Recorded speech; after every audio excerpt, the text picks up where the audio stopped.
Խնդրում եմ տվեք ինձ ձեռքեր, քանի որ չեմ կարող լիարժեք ապրել եւ սովորել առանց ձեռքերի։ Այս խնդրանքով 21-ամյա Արտյոմ Արաքելյանը օրեր առաջ դիմել էր ԲՀԿ նախագահ Գագիկ Ծառուկյանին։ Արտյոմը 13 տարեկանում էլեկտրահարվելու հետևանքով զրկվել էր ձեռքերից։ Վիրահատության ժամանակ անդամահատել էին մինչև արմունկը։ Առաջին անգամ տեղադրված պրոթեզներն արդեն մի քանի տարի է շարքից դուրս են եկել։ Արտյոմը դրանք նորոգելու խնդրանքով 2009 թվականից հարյուրավոր նամակներ է հղել տարբեր գերատեսչությունների ու անհատների, սակայն ապարդյուն։ Վերջին հույսը Բարգավաճ Հայաստան կուսակցության նախագահին ուղղված բաց նամակն էր, որի պատասխանն ու դրական լուծումը իրեն երկար սպասեցնել չտվեցին։ Շատ տեղեր ենք դիմել, որ սարքեն ձեռները վերանորոգեն,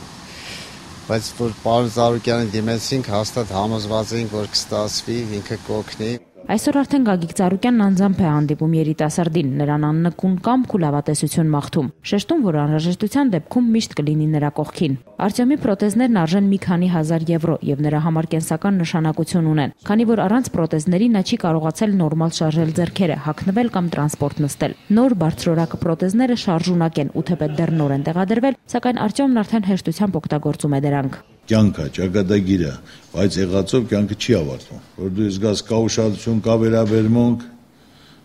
ու ամենակարևորը եթե այդ բոլորը կա, ուրեմն դու քեզ ավելի ուժեղ պետք է զգաս, պայքարես, հաղթահարես, հասնես,